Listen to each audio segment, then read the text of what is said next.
Assalamualaikum guys, sekarang kita akan membahas, mengapa saham Global Mediacom atau BMTR dan Media Nusantara Citra atau MNCN sepi peminat, walaupun valuasinya sangat murah. Coba kita analisis dari beberapa sisi. Pertama, dari sisi kinerja keuangan. Kedua, dari sisi tata kelola korporasi. Ketiga, prospek ke depan. Dan keempat, perlindungan terhadap hak-hak minoritas. Terakhir, faktor apa saja yang bisa mengangkat. Guys, sebelum kita lanjutkan pembahasan, supaya channel ini tetap aktif, tolong di-subscribe, di-like, dikomentari dan dibagikan ke teman-teman kalian yang berminat ya guys. Grup MNC merupakan konglomerasi yang menguasai bisnis media, kemudian merambah ke bidang-bidang usaha lainnya. Jika ditelusuri, grup MNC dibagi dalam dua kelompok dengan dua induk perusahaan. Untuk kelompok media, induknya adalah Global Mediacom atau BMTR. BMTR membawahi Media Nusantara Citra atau MNCN, dan MNC Vision Network atau IPTV. Selanjutnya MNCN membawahi MNC Digital atau MSIN dan IPTV membawahi MNC Sky Vision atau MSKY. Kelompok kedua adalah kelompok lain-lain, yang merambah beberapa sektor usaha, seperti sektor keuangan, properti dan energi. Induk dari kelompok lain-lain ini adalah MNC Asia Network Tbk atau BHIT. Di sektor keuangan, BHIT membawahi MNC Capital Tbk atau BCAP dan BCAP membawahi Bank MNC Internasional Tbk atau BABP. Di sektor properti ada MNC Land Tbk atau KPIG dan di sektor energi ada MNC Energy Investment atau IATA. Baiklah, kita lanjut ya guys. Mari kita lihat lebih dalam mengapa saham BMTR dan MNCN tidak diminati walaupun valuasinya sangat murah. Pertama, dilihat dari kinerja keuangan. Dari sisi pertumbuhan, pada tahun 2023 pendapatan BMTR mengalami kontraksi sebesar 17%, sedangkan MNCN terkontraksi sebesar 14%. Sedangkan dari EPS, BMTR terkontraksi 43% dan MNCN terkontraksi 50%. Dari sisi pertumbuhan, BMTR dan MNCN sama-sama mengalami kontraksi baik dilihat dari pendapatan maupun laba per saham. Ini mungkin karena persaingan yang ketat di industri media atau strategi mempertahankan tingkat keuntungan dari pelanggan yang loyal dengan mengorbankan pertumbuhan. Dari sisi kemampuan mencetak laba atau profitability, BMTR memiliki return on asset sebesar 4% sedangkan MNCN sebesar 9%. Posisi ROA BMTR pada tahun 2023 tumbuh 4% sedangkan MNCN turun 15% dibanding tahun 2022. Dilihat dari net profit margin, BMTR memiliki NPM 12%, sedangkan MNCN 23%. NPM BMTR tumbuh 20%, sedangkan MNCN tumbuh 4%. Dari sisi valuasi saham, dilihat dari nilai buku per saham atau PBV, BMTR memiliki PBV sangat rendah yaitu 0,28 kali, sedangkan MNCN memiliki PBV 0,29 kali. Dari aspek PBV kedua saham itu masih sangat murah. Sedangkan dilihat dari laba bersih per saham dibandingkan dengan harganya atau PE rasio, BMTR masih dijual pada PE rasio 6,56 kali, sedangkan MNCN dijual pada PE rasio 5,62 kali. Baik dari sisi PBV maupun PE rasio kedua saham itu masih tergolong sangat murah. Baik dibandingkan dengan industri maupun IHSG. Dari sisi kinerja keuangan. Meskipun secara valuasi murah, BMTR dan MNCN tidak lagi tumbuh dari sisi pendapatan dan labanya. Pendapatan yang menurun disertai NPM yang relatif tinggi mengindikasikan, emiten-emiten tersebut memaksimalkan monetisasi terhadap pelanggan loyal alih-alih mengembangkan pemasarannya.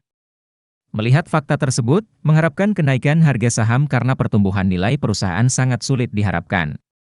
Dari sisi tata kelola korporasi akan dibahas dua hal. Pertama terkait sejarah aksi korporasi, kedua terkait hubungan dalam grup, yaitu posisi BMTR dan MNCN dalam grup MNC. Terkait aksi korporasi, BMTR dan MNCN tidak terlepas dari sejarah aksi korporasi grup MNC. Grup MNC memiliki catatan yang kurang bagus dalam melakukan aksi korporasi, merger BMTR dan MNCN yang dihembuskan tahun 2022 hingga saat ini tidak terrealisasi. Right Issue Bank MNC Internasional atau BABP hanya terrealisasi 300 miliar rupiah dari target 4,5 triliun, dan beberapa merger serta akuisisi yang gagal dilaksanakan. Setiap kegagalan aksi korporasi akan menurunkan kredibilitas perusahaan di mata investor. Dari sisi hubungan BMTR dan MNCN dalam grup, BMTR dan MNCN diperlakukan sebagai sapi perah atau cash cow. Cash kedua emiten tersebut seringkali digunakan untuk membeli saham perusahaan-perusahaan lain dalam grup yang secara valuasi sangat mahal, seperti ketika pada bulan Februari 2023, MNCN membeli saham MSIN dengan harga Rp4.000 per saham. MNCN menggelontorkan 4,2 triliun cash perusahaan untuk membeli saham MSIN pada harga yang sangat mahal, dengan PE rasio lebih dari 150 kali.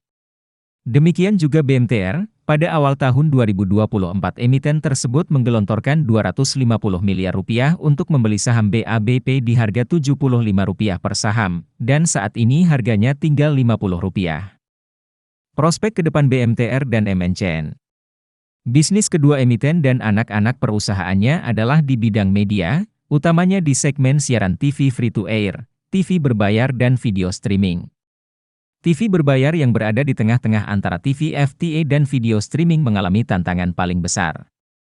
MNC Group dengan RCTI, MNC TV dan Global TV yang selama bertahun-tahun memimpin pasar TV FTA, mulai dikejar oleh stasiun-stasiun TV milik grup SCMA, SCTV dan Indosiar. Selain itu pemirsa TV FTA didominasi orang tua, usia 50 tahun ke atas. Berdasarkan data BPS, pemirsa TV juga berkurang. Dalam 3 tahun antara 2018 samapi dengan 2021, pemirsa TV menurun dari 93% menjadi 89%. Tren penurunan ini diperkirakan akan berlanjut karena generasi Z lebih suka sosial media dan video streaming dibanding menonton TV. Di segmen video streaming, aplikasi milik grup MNC yaitu Vision Plus, masih belum dapat bersaing dengan video, aplikasi video streaming dari MTech Group yang masih bersaudara dengan SCMA. Dari sisi pangsa pasar maupun jumlah pelanggan, Vision Plus tidak masuk dalam 5 besar. Dari sisi perlindungan hak minoritas, didapati fakta sebagai berikut. BMTR terakhir kali membagai dividen adalah tahun 2018. Dividen yang dibagi pun sangat kecil dibandingkan dengan EPS saat itu. Hanya Rp5 dari EPS sebesar Rp58,21. MNCN, walaupun tidak setiap tahun, sampai dengan tahun 2023 masih membagi dividen, namun demikian dividen yang dibagikan sangat kecil. Rata-rata EPS MNCN adalah 15% dari harga saham, sedangkan dividen yang dibagikan rata-rata kurang dari 1% dari harga saham. Kas yang banyak digunakan untuk membeli saham afiliasi dengan harga mahal, alih-alih dimanfaatkan untuk capital expenditure atau dibagi kepada pemegang saham dimaknai oleh investor bahwa pihak pengendali tidak amanah dan tidak melindungi hak-hak minoritas. Kesimpulan, mengapa BMTR dan MNCN sepi peminat walaupun valuasinya murah, adalah 1. Kinerja keuangan BMTR dan MNCN stagnan walaupun valuasinya masih murah.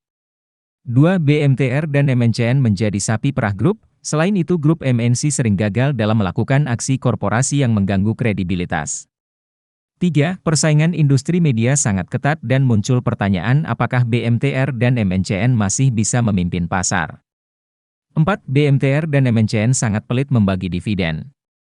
Kesimpulan, mengapa BMTR dan MNCN sepi peminat walaupun valuasinya murah, adalah 1. Kinerja keuangan BMTR dan MNCN stagnan walaupun valuasinya masih murah.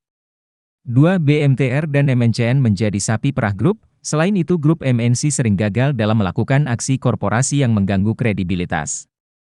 3. Persaingan industri media sangat ketat dan muncul pertanyaan apakah BMTR dan MNCN masih bisa memimpin pasar. 4. BMTR dan MNCN sangat pelit membagi dividen.